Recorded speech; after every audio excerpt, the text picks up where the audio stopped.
Un jour, un homme grimpa au sommet d'une montagne. Il était très heureux. Il lui semblait qu'il était le seul à gravir la montagne. À ce moment-là, ses yeux tombèrent sur un moine, assis seul et méditant. L'homme était étonné de voir le moine dans un endroit aussi solitaire. Surpris, il alla voir le moine et lui demanda « Que fais-tu ici dans un endroit aussi solitaire? N'as-tu pas peur dans un endroit aussi solitaire ?» Le moine ouvrit les yeux et dit « Je médite ici. Je vis seul sur cette montagne et je n'ai pas du tout peur. » L'homme demanda encore une fois, étonnamment, « Comment vis-tu seul sur cette montagne? Ne te sens-tu pas seul ?» Le moine sourit et dit « La solitude est associée à moi depuis longtemps. » En écoutant cela, l'homme dit « Monsieur, je vis dans une ville où la vie est très occupée. Je suis toujours en compagnie de mes collègues, amis ou membres de ma famille. Je ne suis pas habitué à la solitude, et chaque fois que je me retrouve seul, l'ennui s'installe accompagné de pensées négatives. Pourrais-tu me guider sur la façon de tirer profit de la solitude et quels en sont les avantages ?» Le moine, reconnaissant mon désir d'apprendre, répondit « Eh bien, si tu es vraiment curieux, je partagerai avec toi les bienfaits de la solitude. » Il débuta son récit en expliquant comment la solitude peut accroître l'efficacité, concentrant l'esprit et accumulant l'énergie, permettant ainsi une exécution plus concentrée et rapide des tâches. Le deuxième avantage de la solitude réside dans son pouvoir de stimuler l'inspiration et la créativité. Lorsqu'on se trouve seul, une multitude d'idées nouvelles émergent naturellement. C'est ainsi que des esprits créatifs tels qu'Einstein, Newton et d'autres scientifiques ont pu concevoir des inventions exceptionnelles grâce à la magie de la solitude. Les artistes, quant à eux, chérissent la solitude pour l'émergence de pensées novatrices, offrant à leur cerveau l'occasion de vagabonder dans un ciel d'imagination infinie, élargissant ainsi leurs horizons créatifs. Si tu as des aspirations dans la vie, la solitude devient alors un allié précieux. Le troisième avantage de la solitude réside dans la capacité d'apprentissage rapide qu'elle engendre. Les individus qui consacrent du temps à la solitude assimilent les connaissances plus rapidement que leurs pairs. Cette efficacité découle d'une concentration accrue et d'un investissement de temps dans l'exploration et la lecture.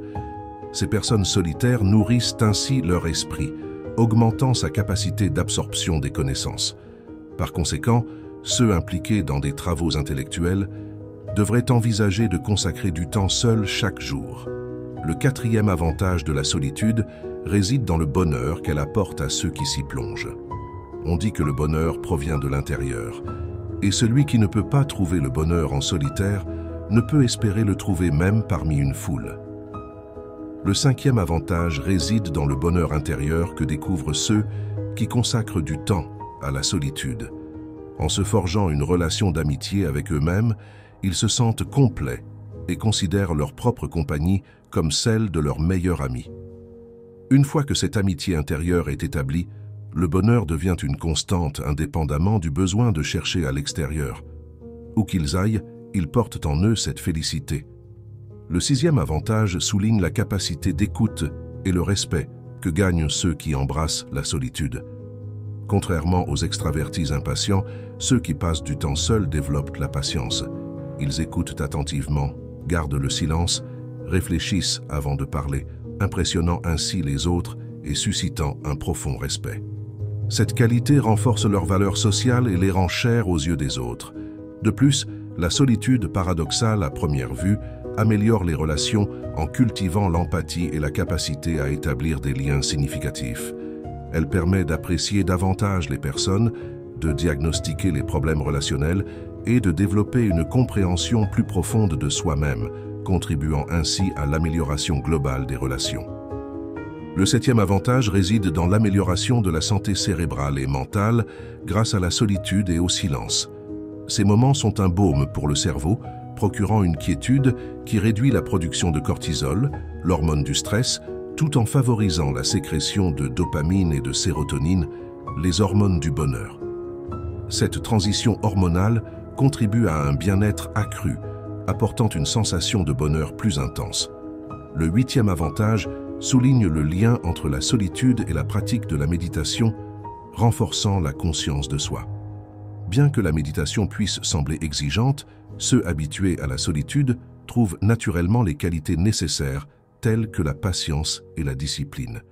Cette propension facilite la pratique méditative, offrant un espace où les masques sociaux sont abandonnés, permettant à chacun d'être authentiquement soi-même. Ainsi, la solitude devient un catalyseur pour une méditation plus accessible et une meilleure connaissance de soi. En se permettant d'être authentique, chacun peut entamer un voyage de découverte de soi.